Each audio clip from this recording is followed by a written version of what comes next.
Gloire à Dieu. Amen. Merci Seigneur. C'est la première fois, ma femme et moi, qu'on vient à Saint-Georges.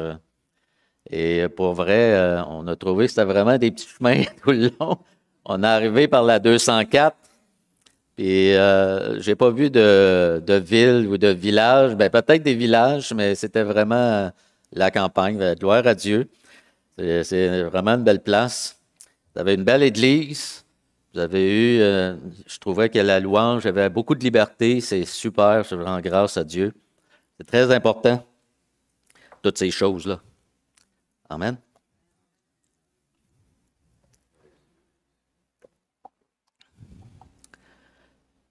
Alléluia.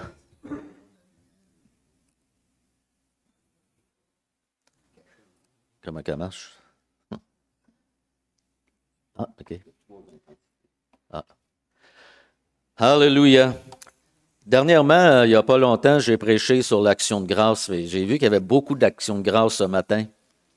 Je l'avais même gardé ici, puis quand j'ai regardé toutes les actions de grâce que vous avez faites, je trouve ça super parce que la Bible elle nous dit dans Thessaloniciens de « Soyez toujours joyeux, priez sans cesse ». Elle nous dit de rendre grâce à Dieu en toutes choses, quand c'est là la volonté de Dieu. Souvent, on se demande c'est quoi la volonté de Dieu. Mais rendre grâce à Dieu, c'est une des plus belles choses qu'on peut faire en reconnaissance justement de l'œuvre de Jésus-Christ à la croix. Ce matin, l'enseignement ou prédication, ça va être sur l'importance de la prière. Et ça se peut qu'à certains moments, vous allez dire, vous allez avoir des réflexions, mais je veux que vous restiez concentrés sur l'importance de la prière. OK? On va commencer tout de suite, on va rendre grâce à Dieu tout de suite après, dans Ézéchiel. C'est rare que je prends des aussi longs textes pour commencer, mais un matin, il va être un peu plus long. Amen. Dans Ézéchiel 22, à partir du verset 23 jusqu'au verset 30, ça dit « La parole de l'Éternel me fut adressée en ces mots.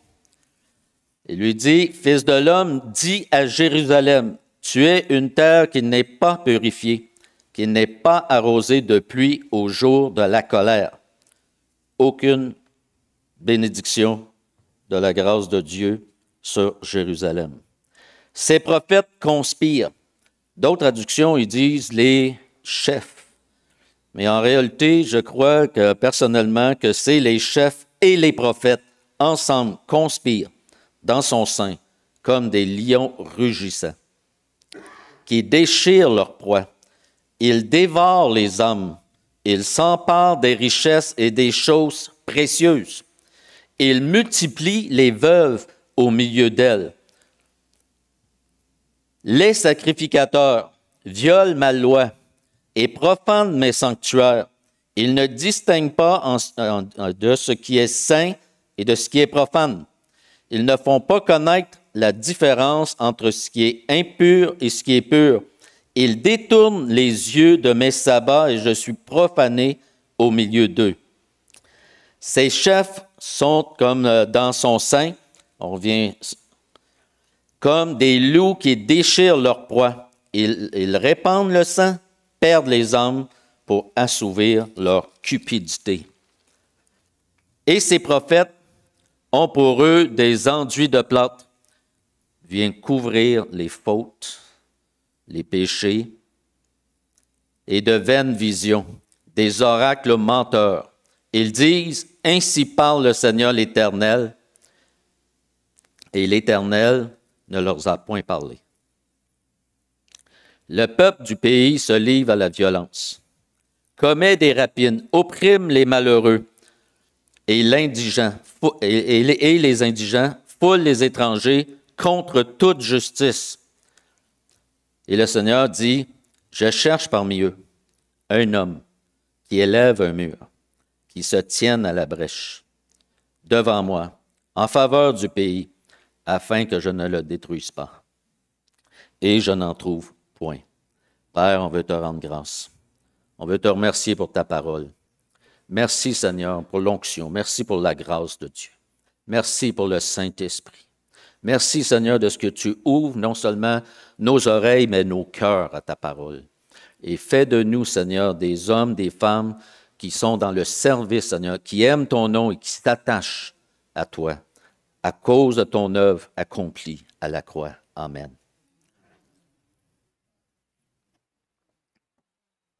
Ça dit, les chefs ou les prophètes sont comme des lions rugissants. Vous savez, dans le Nouveau Testament, tant qu'on parle du lion rugissant, c'est pour venir troubler le peuple de Dieu. C'est pour venir, l'essayer de le perdre et de l'égarer. Ça dit que les prophètes et les hommes et les chefs du peuple agissaient, et ils faisaient même des meurtres. Puis ça dit qu'ils faisaient des veuves au milieu d'eux, puis ils se prenaient les richesses de ceux qui avaient mis à mort ou qui avaient amené à la mort pour s'enrichir. La cupidité avait atteint un certain niveau assez incroyable. Ça dit que les sacrificateurs ne respectent ni la loi de Dieu, ni Dieu lui-même. Et on dit que les chefs, en réalité, on revient sur les chefs, puis les prophètes, ça dit qu'ils perdent les âmes. Ils sont en train de perdre les âmes s'en vont à l'enfer parce que des gens qui sont en autorité n'accomplissent pas le devoir de Dieu. Les prophètes, ça dit dans le verset 28, ils couvrent les fautes. Ça veut dire qu'ils viennent couvrir les fautes de tout le mal qui se fait. Eux, ils font des enduits de plâtre pour dire en réalité, c'est pour couvrir les fautes en réalité, puis ils baissent les standards de Dieu, puis ils tordent les Écritures de la parole de Dieu dans le but de seulement s'enrichir. Par contre, on voit que le peuple du pays, ça dit qu'il se livre à la violence. Ça veut dire les gens du peuple, à cause de tout ce qui se passe au-dessus d'eux, commencent à avoir de la violence envers les pauvres. Et ça, quand tu touches aux pauvres avec Dieu, tu touches quelque chose qui est très sérieux. Vous êtes d'accord avec ça? Et il dit que les gens du peuple, ils font des rapines. Des rapines, en réalité, c'est qu'ils utilisent d'une violence agressive pour aller chercher les biens des pauvres. Il y a appauvrir le pauvre encore plus. Et il foule l'étranger et les droits de l'étranger parce qu'on parle de justice ici.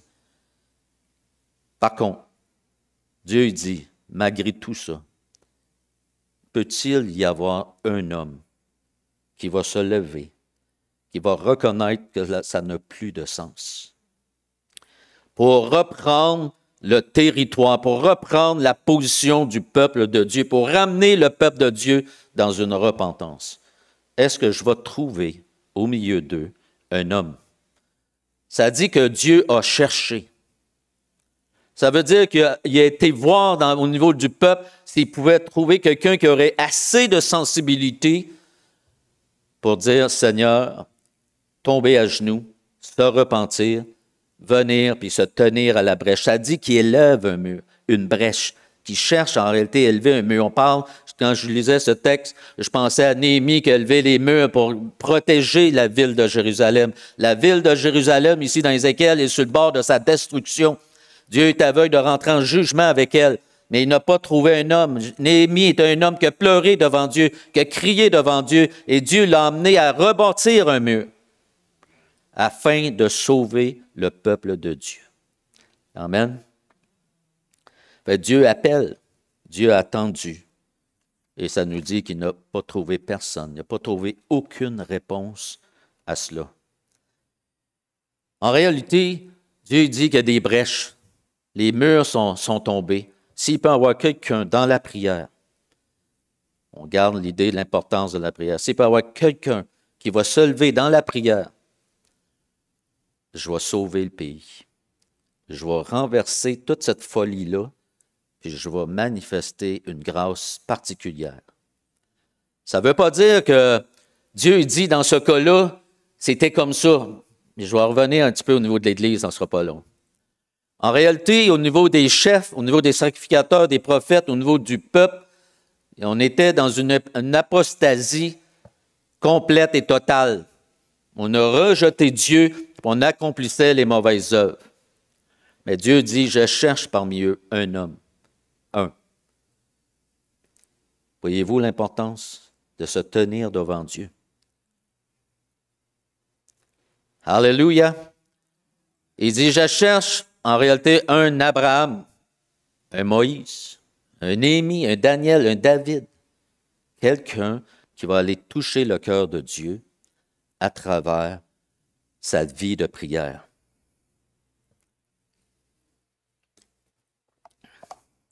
Dieu dit, si j'en trouve un, je vais changer le cours de l'histoire. Le cours de l'histoire, on s'en allait là, on va tourner, puis on va s'en aller dans une autre direction. Amen. Dieu lui-même dit, je cherche au milieu d'eux une personne. Ça veut dire que Dieu s'est retardé sur le problème afin d'emmener sa grâce et sa bénédiction. On voit dans le verset 24, ça dit que Israël, Jérusalem, est une terre qui n'a pas été purifiée, elle n'a pas subi le jugement de Dieu, elle n'a pas eu la crainte de Dieu. C'est une terre sec. On voit dans le Nouveau Testament qu'il nous dit qu'on est arrosé par la puissance de Dieu, par le Saint-Esprit dans nos vies. Et eux, ils n'ont pas eu cet arrosage-là, ils sont endurcis, ils sont comme de la pierre.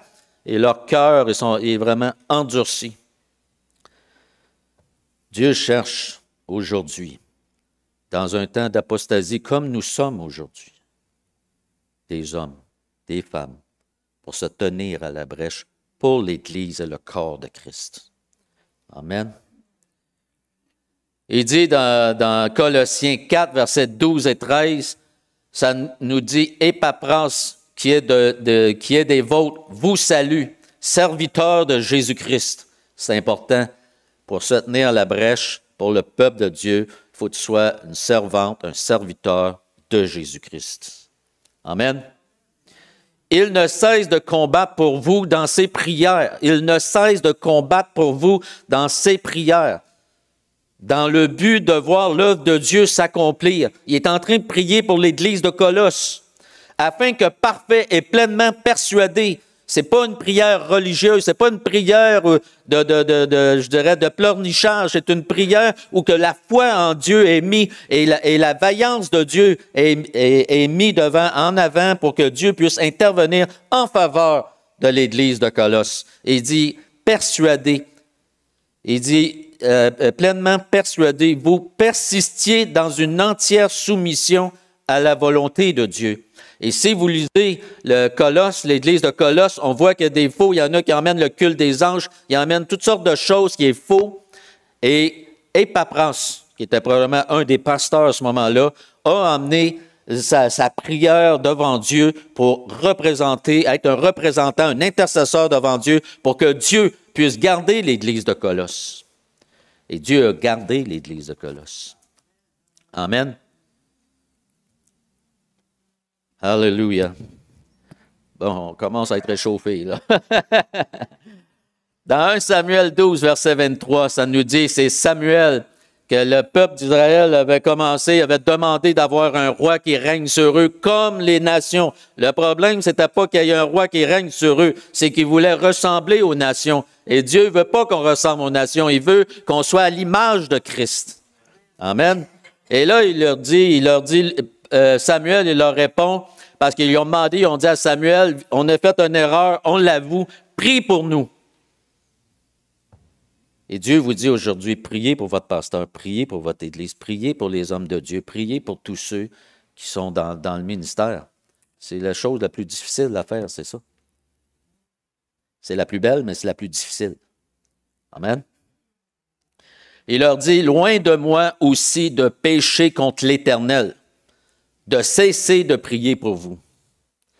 Loin de moi de cesser de prier pour vous. Parce que Samuel connaissait l'importance de la prière. Et il s'est dit, si j'arrête de prier, le malheur va les frapper. Parce qu'il était vraiment un homme de Dieu, Samuel. Ça dit qu'aucune des paroles de Samuel ne tombait à terre. Dans le sens que chaque fois qu'il prononçait quelque chose, ça l'a toujours arrivé, parce qu'il était connecté avec le ciel. Alléluia. Connaissez-vous la prière, l'importance de la prière? C'est mon objectif ce matin.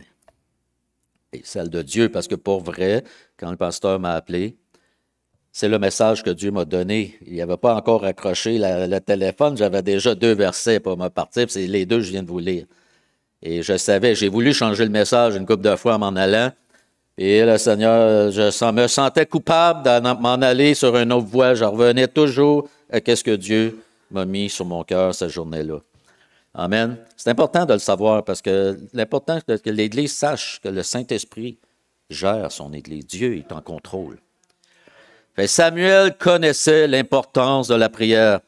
La prière, en réalité, c'est un grand privilège. C'est une grâce que Dieu nous accorde de pouvoir se tenir devant lui. On n'est qu'au début, là. La prière est notre grande force aussi. La prière ne fait pas descendre Dieu. Elle nous connecte à Dieu. Elle nous élève jusqu'au ciel. La prière, en réalité, c'est la respiration de l'âme. Votre âme a besoin de la présence de Dieu. Vous avez besoin d'être connecté avec le ciel. Qu'est-ce qui caractérise un enfant de Dieu puis un enfant du diable? C'est que l'enfant de Dieu, il a une connexion avec le ciel, l'autre n'en a pas. C'est juste ça la différence. Mais elle est énorme. Elle est énorme pour celui qui a confiance en Dieu. Comme l'oxygène est indispensable pour le corps, de même, la vie de prière pour un chrétien est indispensable. Retenez votre souffle, allez courir. Vous allez voir que vous allez vous effondrer, ça ne sera pas trop long. La raison est bien simple, vous allez manquer d'oxygène et vous allez vous effondrer. Mais si vous avez une vie chrétienne sans vie de prière, en réalité, vous êtes déjà effondré. Vous êtes déjà KO en partant parce que c'est votre vie de prière qui vous entoure et qui vous garde en Jésus-Christ à travers la parole de Dieu. Mais j'ai dit que l'importance ce matin, c'était l'importance de la prière. Enfin, je vais rester dans ces paramètres-là. La prière fait de nous les participants à l'œuvre de Christ. Parce que si vous avez une vie de prière, le Seigneur va vous appointer des tâches, le Seigneur va vous faire grandir, le Seigneur va vous enseigner, le Seigneur va vous corriger aussi. Mais il va vous travailler. Sa Bible, dans Éphésiens 2, 10, ça nous dit que nous sommes son ouvrage. Vous n'êtes pas votre ouvrage, vous êtes l'ouvrage de Dieu. Et pour rentrer dans son travail ou rentrer dans ses œuvres, il faut être connecté avec le ciel. Alléluia. Alléluia. Seule, en réalité, la prière donne en réalité la valeur au succès du travail qu'on peut accomplir. Même d'un homme de Dieu qui sert le Seigneur. Paul, il dit dans Éphésiens 6, 19, il dit « Priez pour moi afin qu'il me soit donné, quand j'ouvre la bouche, de faire connaître le ministère de l'Évangile. » Paul avait confiance que dans les prières, Dieu va mettre sa présence sur lui encore un peu plus, juste assez pour qu'il puisse donner les bons messages et les bonnes paroles au bon moment et dans le bon timing. Le programme que nous avons est céleste. Et pour entrer dans un programme céleste, il faut que tu sois connecté avec le ciel. Et c'est le ciel qui définit après ça ta marche, tes conditions, et qui révèle en réalité l'œuvre de Jésus-Christ et qui t'emmène dans la dimension spirituelle que Dieu lui a mis à t'apporter. La prière doit toujours avoir un but, un objectif. Les autres. Et après ça, pour toi-même. Amen.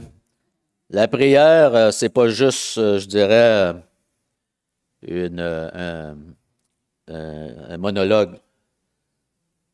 Pour entrer dans les œuvres de Dieu, ça prend un dialogue. Chaque homme de Dieu, David, Moïse, Abraham, ont tous eu des dialogues avec Dieu. Abraham, Dieu a dit un jour, « Cacherai-je à Abraham? » Dieu savait qu'Abraham viendrait dans la prière dans pas long, parce qu'il était un homme de Dieu. Un homme de Dieu va dans la prière. Et il savait qu'Abraham n'était pas venir. Il s'est dit, il va venir là, dans pas long, je sais qu'il va arriver à son culte. Il va venir me rejoindre. Et là, je vais-tu lui cacher ces choses-là? Dieu n'a pas été capable de cacher ces choses-là. Enfants de Dieu, on est tous appelés à être connectés avec le ciel. On est tous appelés à vivre les choses. Dieu va nous parler quand ça va être son temps à lui. Quand le temps va arriver, si vous êtes fidèle à lui, un jour, il va vous rencontrer. Un jour, il va commencer à se révéler plus. Mais ça va commencer avec la prière. En réalité, la prière, qu'est-ce que ça montre? Ça montre que tu ne veux pas vivre seul. Tu veux la présence de Dieu. Parce qu'on peut tout vivre avec notre force. Mais en réalité, quelqu'un qui va à la prière dit à Dieu, je ne vais pas prendre ma force, je veux que tu me remplisses de toi. Toi, tu sois le maître. Alléluia. Alléluia. Je n'ai pas checké l'heure, moi, quand j'ai commencé, mais... Jusqu'à demi? OK. La prière, comme je viens de dire, quelqu'un qui vient dans la prière, c'est reconnaître sa grande puissance et son impuissance, savoir que Dieu est en contrôle. Amen.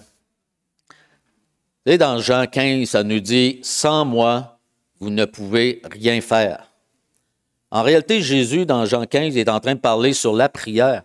Tu peux faire plein de choses sans lui, mais tu ne porteras pas les fruits du royaume de Dieu parce que tu ne seras pas rentré dans son œuvre. Tu vas faire des choses, mais tu vas garder ton cœur vide, tu vas garder une vie sec, mais une vie imbibée de la présence de Dieu, une vie où ce que Christ prend le contrôle, c'est une vie où il y a une connexion. Et à partir de là, sans effort humain, vous faites juste chercher l'obéissance par rapport à Christ et accomplir son œuvre. Et c'est comme ça qu'on rentre dans les œuvres de Dieu, par l'imbibé de la présence de Dieu.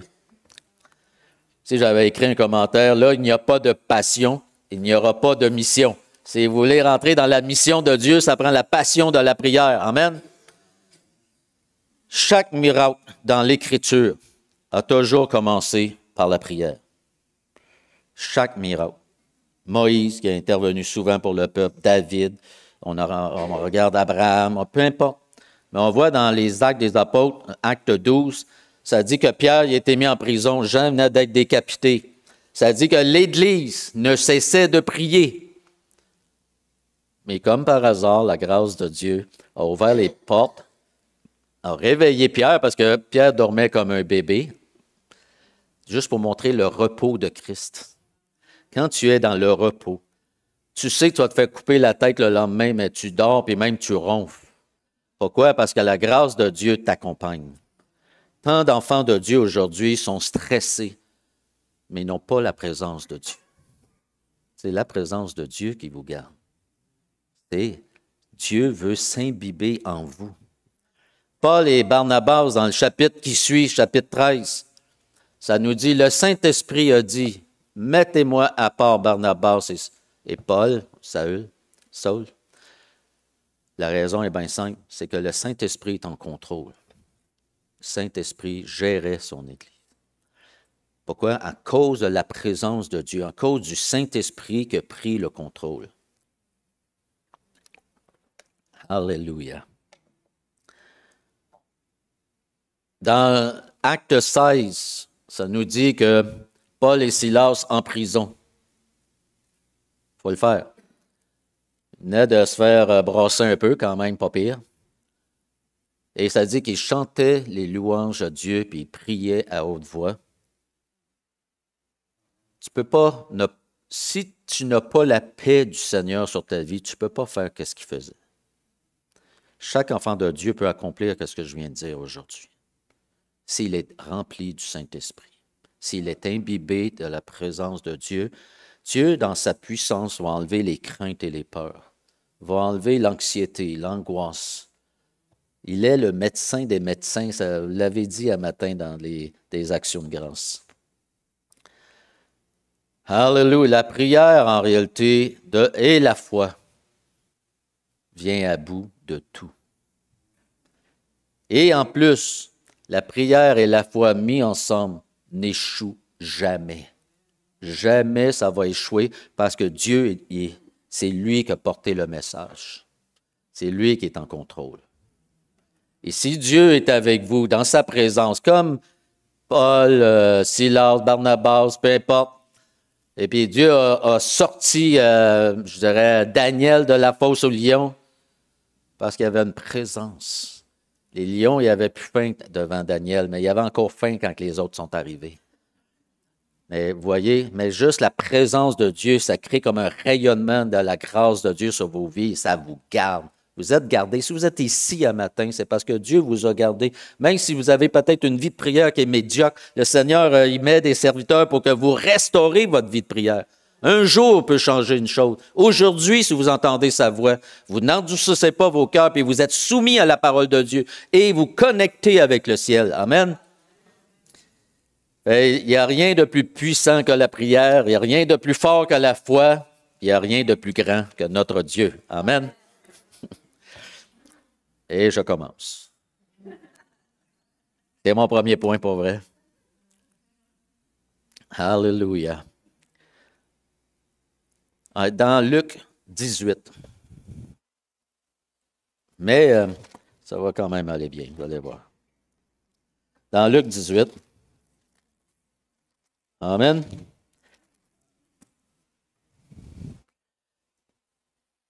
Luc 18. Jésus leur adressa une parabole pour montrer qu'il faut toujours prier et ne point se relâcher. Ici, j'ai été chercher le mot relâcher. Et relâcher ici, ça veut dire, si on oublie le point se relâcher, ça veut dire se lasser. Si tu es un chrétien qui s'est lassé de la prière, le Seigneur te dit aujourd'hui, ne fais pas ça. Reviens à la prière. Le mot en grec, c'est ekkakeo. Ça dit finir sans vigueur. Tu perds ta force spirituelle. Sans courage, abattu, épuisé, perdre de vue l'objectif, finir avec un manque de prière. Et le Seigneur, lui, nous dit, ne pas se lasser. Ne point se relâcher, c'est ne pas se lasser. C'est prier avec vigueur. Ça disait, Ephépras, tantôt, priait, il était pleinement convaincu, avec persuasion. Il dit, prier avec vigueur, combattre dans la prière, se restaurer dans sa présence. Ça, c'est ce que le Seigneur nous dit. En réalité, qu'est-ce que ça veut dire, pour rendre ça simple? Dieu veut de la constance. La constance, c'est de la continuité dans le temps. Daniel priait 3 fois par jour. Et si Dieu voulait lui parler le matin, il était disponible. Et s'il y avait besoin sur l'heure du midi, il était disponible. Et si c'était sur l'heure du souper, il était encore disponible. Dieu savait qu'il y aurait une rencontre. Et quand il était dans le désert, on appelle ça la tente de la rencontre. À chaque fois qu'il y avait des étapes, il arrêtait, il allait à la tente des rencontres avec Dieu et Dieu leur parlait, leur disait les prochaines choses, comment ça devrait se passer. C'est pareil avec nos vies. On a une tente de rencontre. On est au trône de la grâce. La grâce, là, ça nous amène à marcher avec Christ. Pas à prendre la grâce en vain. La Bible elle nous dit, ne prenez pas la grâce en vain. Elle nous dit, mais marchez dans la grâce de Dieu. Paul a dit un jour, j'ai travaillé plus que tous, non pas moi, mais la grâce de Dieu, parce qu'il s'appuyait sur Christ. La grâce t'a fait avancer, elle ne te stabilise pas. Tu as toujours une croissance dans la grâce de Dieu. Et une relation qui s'expérimente de gloire en gloire par la grâce de Dieu. Alléluia. Et si on va continuer. Oui, on va continuer. Oui, la constance, j'ai remarqué la fermeté, mais aussi la persévérance. Parce que tu peux commencer une vie de prière, puis manquer de fermeté, tu vas perdre ta constance. Et si tu as de la constance, tu as de la fermeté, Tu vas passer dans la persévérance, parce que là, tu vas persévérer dans la prière.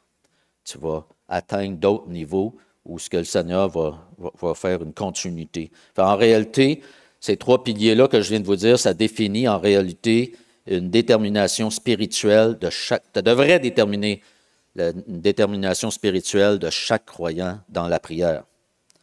La force de la prière, en réalité, qui est maintenue devant Dieu, comme les hommes de Dieu que je vous ai mentionnés, c'est la constance, la fermeté et la persévérance. Prier, en réalité, c'est parler à Dieu. C'est pas complexe. C'est la chose la plus simple qu'on peut faire. Si on continue à lire dans le même, ça nous dit qu'il y avait une veuve dans cette ville, puis qu'il y avait un juge qui ne craignait pas Dieu, puis il n'y avait pas d'égard pour personne. Et cette veuve, elle a demandé au juge de lui faire justice. Ça a dit que pendant longtemps, elle n'a pas voulu lui faire justice. Elle refusa, il refusa, justement pour des raisons. Mais le verset 5, ça nous dit, parce que la veuve m'importune, parce qu'elle vient, elle vient m'ennuyer, elle vient me fatiguer, elle vient me déranger, elle vient m'agacer. Il dit, bon, je vais y faire justice juste pour plus la voir. Et je veux juste qu'on comprenne que Dieu n'est pas comme ça. Dieu, qu'est-ce qu'il est en train de dire? C'est que lui, il est méchant. Lui, il a fallu que tu le fatigues. Il a fallu que tu le cognes, mais moi, je suis plein de grâce.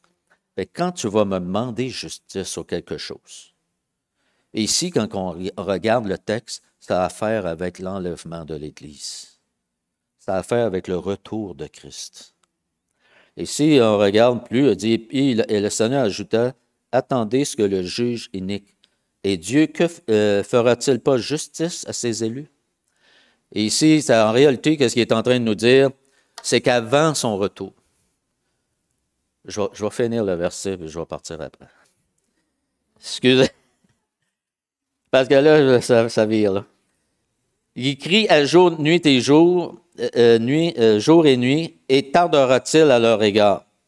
Je vous le dis, il leur fera promptement justice. Mais quand le Fils de l'homme viendra, trouvera-t-il la foi sur la terre? Quand Jésus va revenir, va-t-il avoir des gens qui l'attendent sérieusement? Va-t-il avoir des gens qui vont être capables encore de crier pour que Dieu intervienne, qu'il nous fasse justice, qu'il nous délivre de ce monde corrompu, souillé par le mal et qui nous emmène dans son royaume de justice? Va-t-il avoir encore des gens qui vont avoir la foi et qui vont avoir encore confiance dans la parole de Dieu, que Dieu va intervenir favorablement? Et dans une autre traduction, ça dit qu'il va venir avec une intervention soudaine. On sait que l'enlèvement, c'est une intervention soudaine et que le Seigneur va revenir. Es-tu encore en train de prier? Dis, Seigneur, j'haïs le mal, mais j'aime le bien. J'aime encore la parole de Dieu. Je veux me fier à ta parole. J'ai encore confiance en ta parole. Fais-moi justice, Seigneur, parce que ce monde, Seigneur, est sans justice. Ce n'est que mensonge et tromperie. Et la seule chose qui est véritable sur cette terre, c'est la parole de Dieu.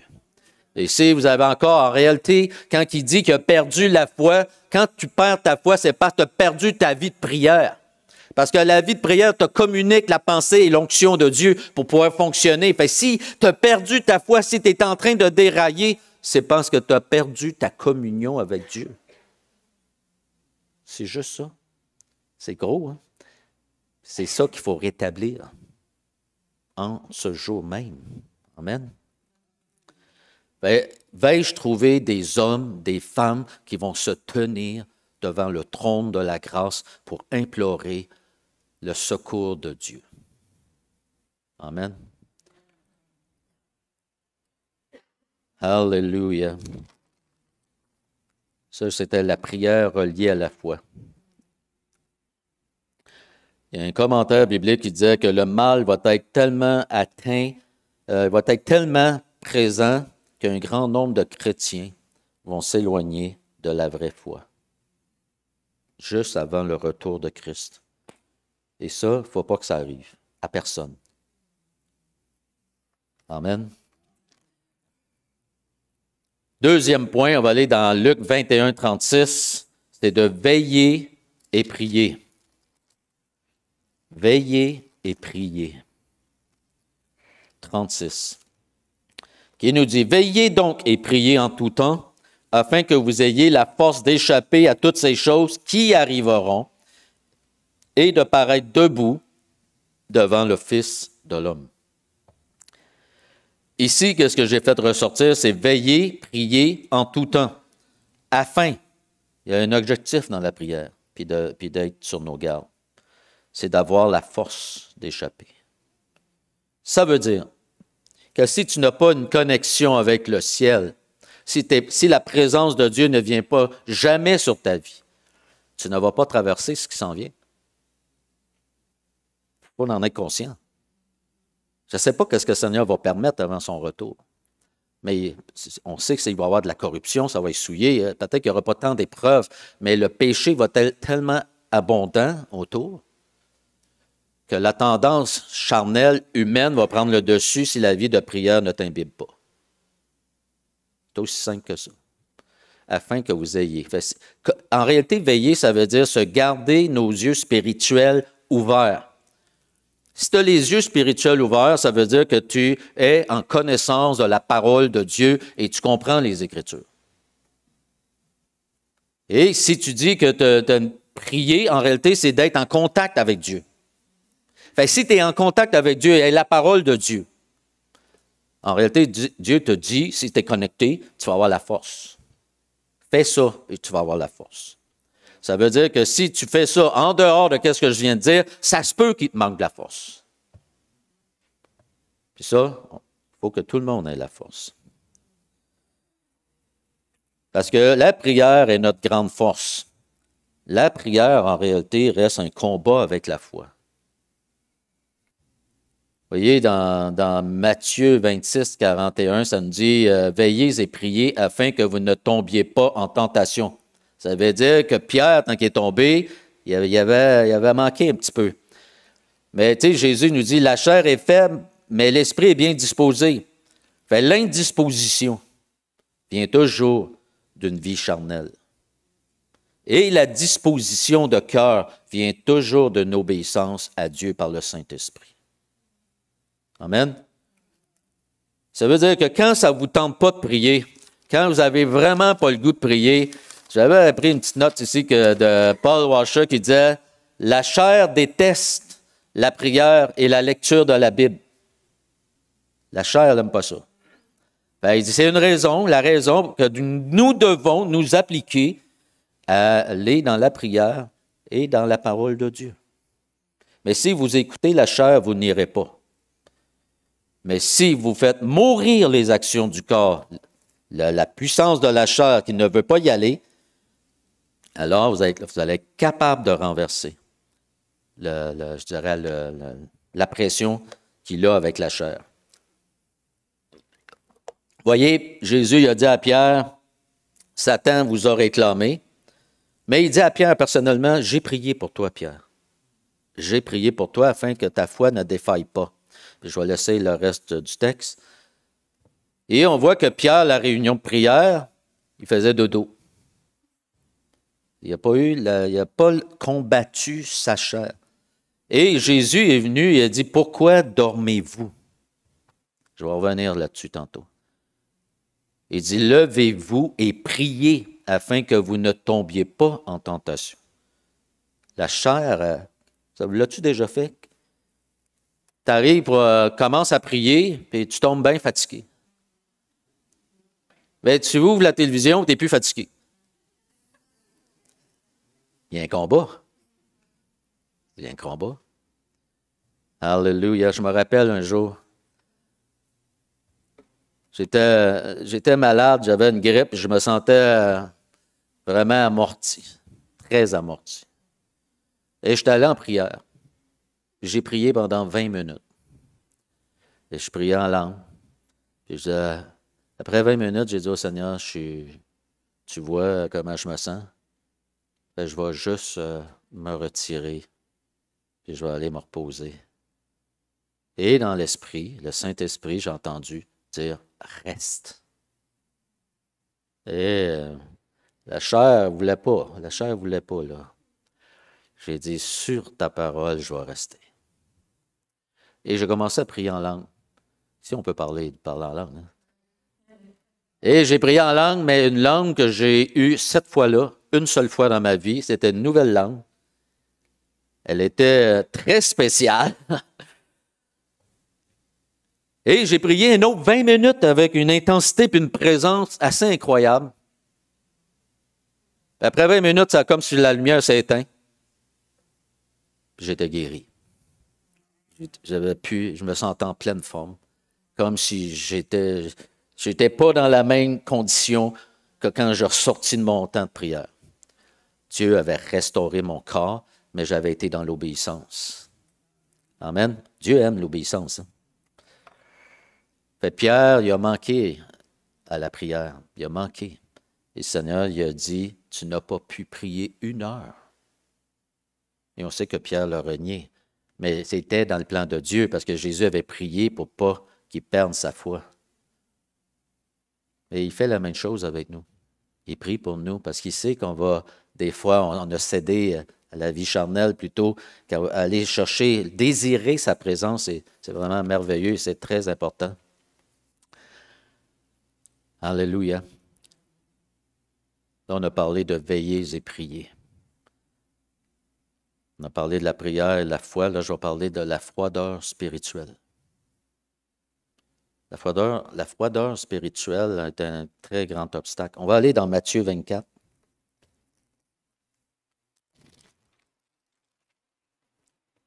Verset 12.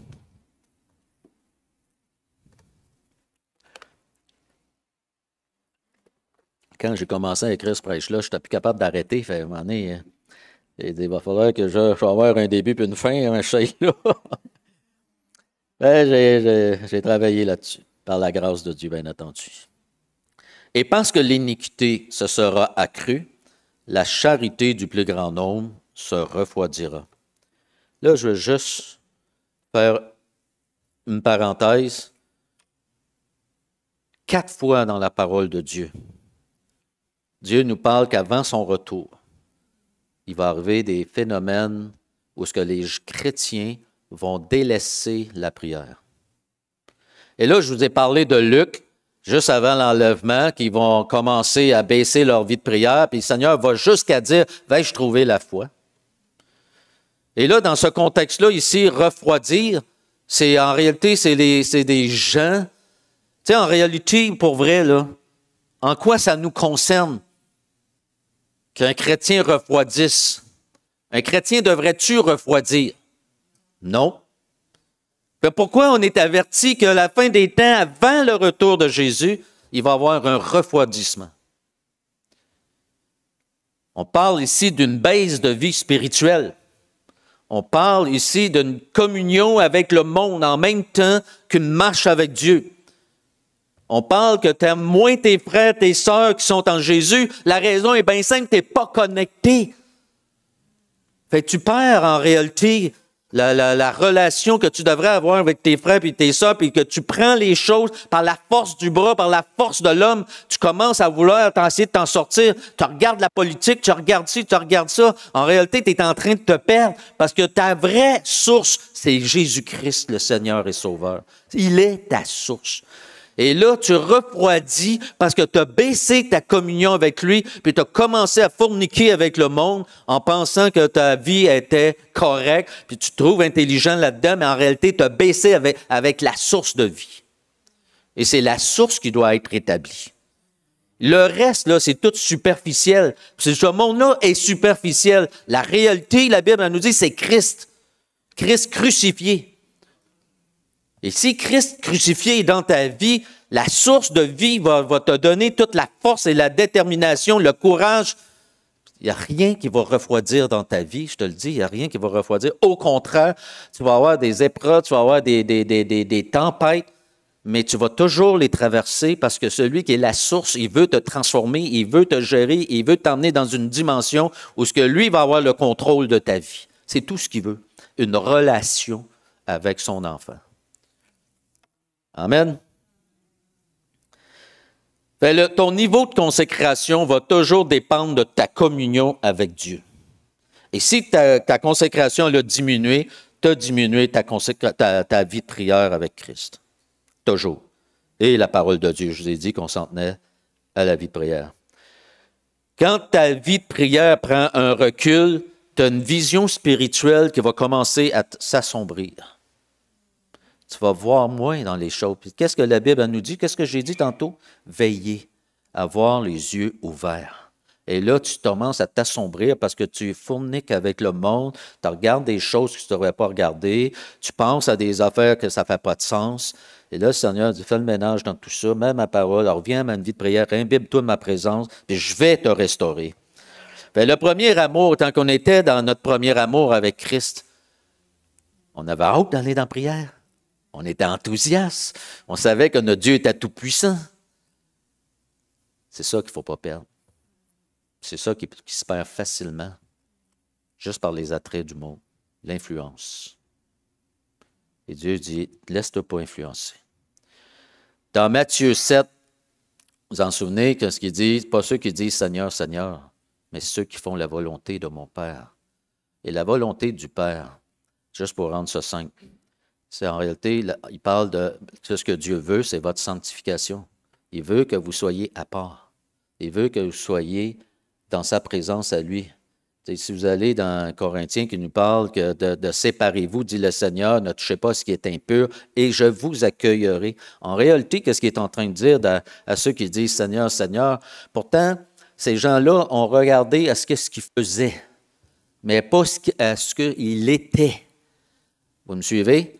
En réalité, il disait, avons-nous pas chassé des démons? On a fait des miracles. On a fait toutes sortes de choses, Jésus, puis là, wow, tu ne le reconnais plus. Qu'est-ce qui se passe avec toi? C'est pas qu'est-ce que tu fais qui est important, c'est la relation que tu as avec lui. Parce que son nom, tu peux l'utiliser à toutes les sauces.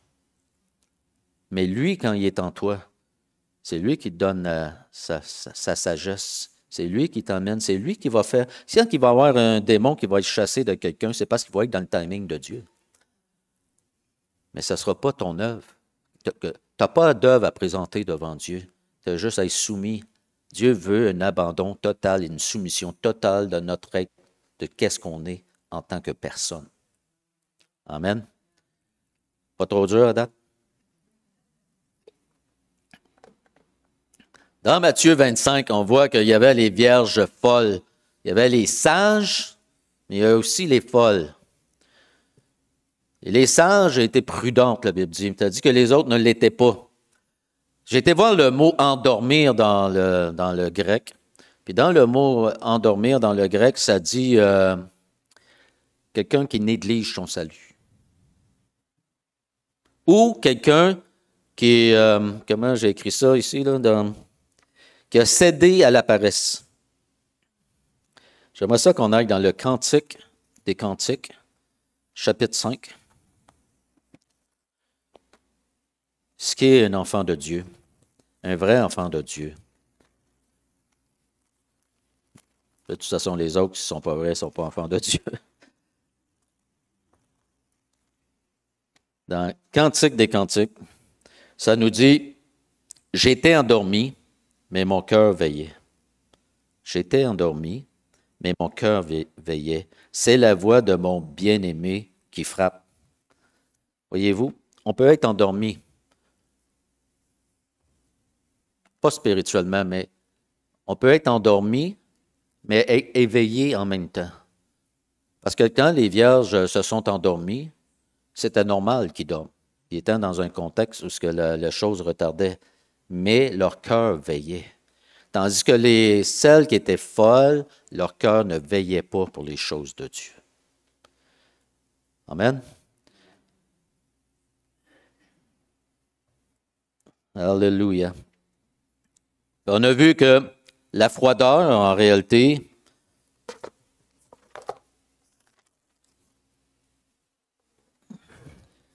l'apostasie personnelle, en réalité, ça c'est l'apostasie. Que ça c'est une tiédeur. Ça commence toujours par une négligence, puis une indifférence aux choses de Dieu. Ou Tu sais, des fois, on va trouver, tu sais, la chair elle a toujours des bonnes excuses. Puis là, il doit comprendre, là, je suis fatigué. Là, il faut qu'il comprenne s'il y a ça. Là, il faut qu'il comprenne, là, j'ai un voyage à planifier. Là, il faut qu'il comprenne, il y a ci. Dieu, il faut qu'il comprenne tout le temps. Mais est-ce que nous, on peut comprendre aussi? Comprenez qu'est-ce que je veux dire? La chair elle a toujours des bonnes excuses. Mais la négligence et l'indifférence, elle, pour Dieu, ça ne fonctionne pas. Dieu veut qu'on soit présent dans sa présence. Il veut qu'on l'aime, qu'on soit attaché à lui. C'est la raison pourquoi il est mort sur cette croix. Il nous aimait tellement qu'il voulait avoir une relation avec nous. Et il est le maître de l'univers entier. Il a tout contrôle sur vos vies. Et vous lui dites, attends, je suis désolé, il faut t'attendre un petit peu, je suis occupé. S'il serait ici ce matin, est-ce qu'on lui dirait, attends, je suis désolé? Comprenez? Alléluia. C'est sûr que l'ennemi va mettre en place plein de distractions. Ça, c'est important de le comprendre, parce que ça vous fait voir. Tu sais, quand on parlait de veiller, avoir les yeux ouverts dans le spirituel, l'ennemi va mettre plein de choses. Quand tu mets une vie de prière en ordre avec Dieu, tu vas être occupé les prochaines semaines, je te le dis. Puis tout va arriver pour pas que tu le fasses. Mais ça va être une décision. Il va falloir que tu prennes une décision entre les choses spirituelles ou les choses qui te distraient. L'ennemi va mettre tout ça dans le but d'affaiblir ta vie spirituelle et surtout ta communion avec Christ. Dieu nous a appelés à une rencontre, vous en souvenez, je vous l'ai dit tantôt, mais il veut en réalité que cette rencontre, tu sais, si tu viens dans la prière, puis si tu viens, tu lis la parole de Dieu, mais ta tête est dans le sud, ça ne marche pas. Lis une couple de psaumes, là, puis lis à haute voix jusqu'à temps que les distractions sortent, parce que Dieu ne te parlera pas dans la distraction. Dieu ne va pas te rencontrer quand ta tête n'est pas là. Ça prend ta tête et ton cœur, ça prend les deux pour que ça fonctionne. Alléluia. On va aller dans Ésaïe 50. Je vais terminer avec ça. Ésaïe 50.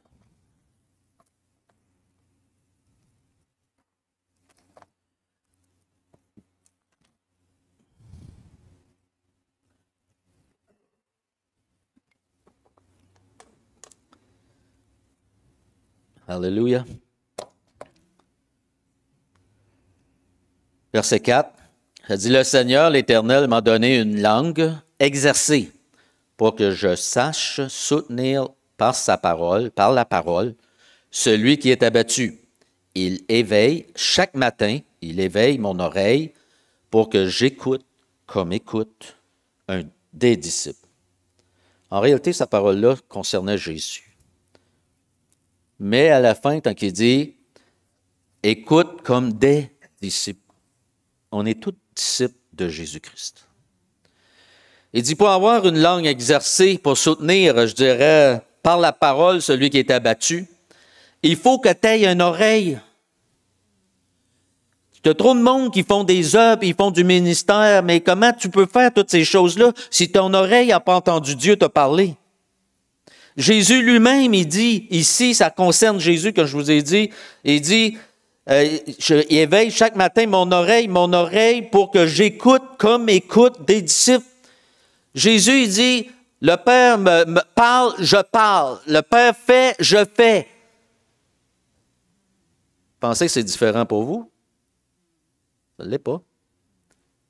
Le matin, Dieu veut te parler. Ça se peut que tu n'entendes rien, mais ça ne change rien. Parce que là, si tu es fidèle à tes rencontres, à un moment donné, dans la journée, parce que tu as été fidèle, Dieu va être fidèle. Puis même quand tu n'es pas fidèle, il reste fidèle. Tu imagines, Astor, que si tu développes une fidélité, aller dans sa présence juste 15-20 minutes, juste fermer tes yeux, lire un chapitre ou des versets, puis juste dire, Seigneur, voici ton serviteur. tous les hommes de Dieu. Ananias, mettons. Ananias dans le Acte 9. Il dit, le Seigneur, Ananias, il a eu une vision, il devait être dans la prière. Le Seigneur lui dit, bon, ben va imposer les mains à lui, là, parce que tu sais, mais là, lui, il est méchant, Seigneur, cet homme-là. Là.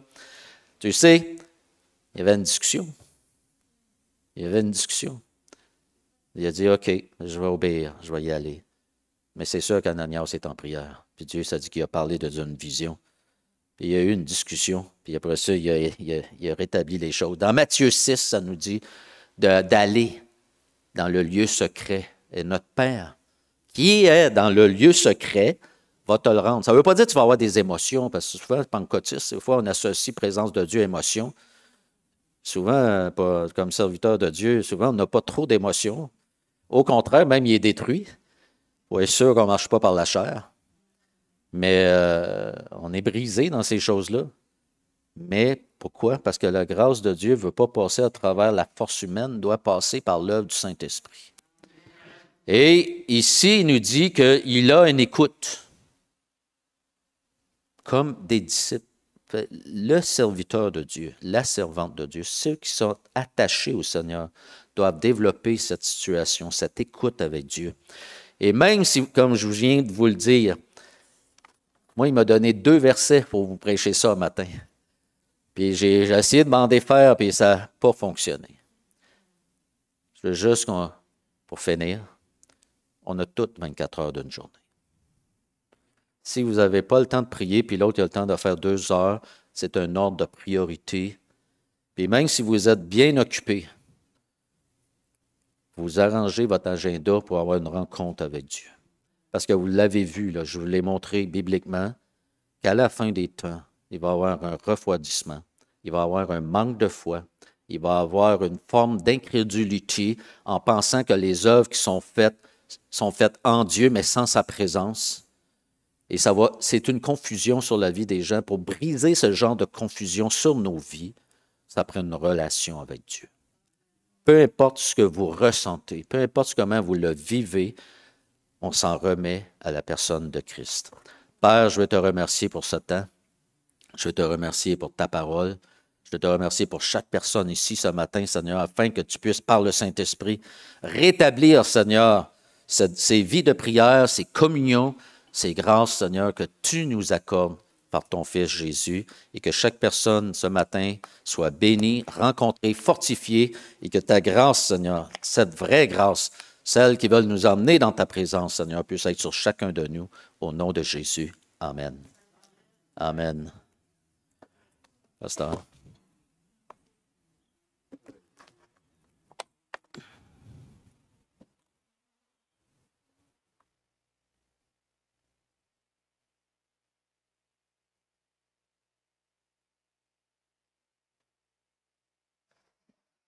Ce que j'ai bien compris, il n'a pas tout dit. Il va falloir réinviter. Alléluia.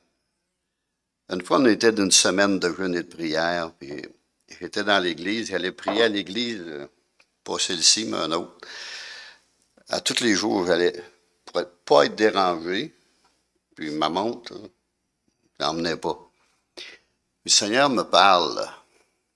Puis j'avais travaillé avec une personne à Mégantic, dans une shop, puis il prenait de la drogue. J'ai dit, pourquoi tu prends de la drogue? Moi, j'étais chrétien, puis... Ah, il dit, la journée se passe et je la vois pas. T'as pas peur que ça te joue un tour un jour, ça? Oh non, non. Un beau jeune homme, là, de 6 pieds 2, là, teint bronzé. Ben, à un moment donné, il a passé le doigt de sa drogue, puis s'est ramassé d'un asile dans le temps.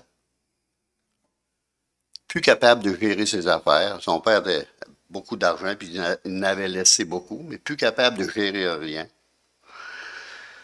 Le Seigneur, il me dit, va dans tel village, là.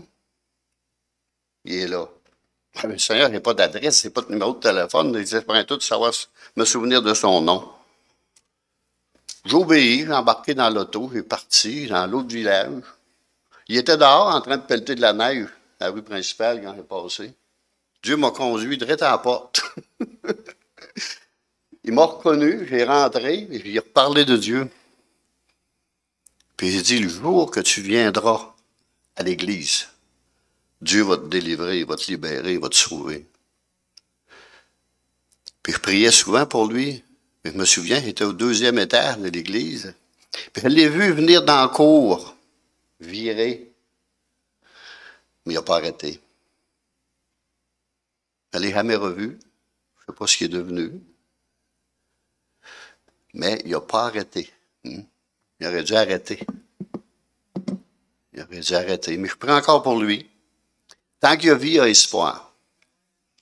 Alléluia. Ça, c'est des bénédictions qu'on a dans la prière. En présence de Dieu. Dieu nous parle. Dieu communique avec nous. Dieu nous avertit de tout. On va terminer par un chant. J'aimerais que les conducteurs de chant puissent venir et qu'on puisse chanter de tout notre cœur et de mettre en pratique. Vous savez, on a prié, hein? On a prié mardi, tous les mardis. Seigneur, dirige ton serviteur qui nous donne ce qu'on a besoin d'entendre. Et c'est ce que l'Église avait besoin d'entendre ce matin. Alors, est-ce que Dieu va trouver obéissance et soumission? Est-ce que notre volonté va plier à sa volonté ou... Ça, c'est une parole que j'avais, mais je n'ai pas dit.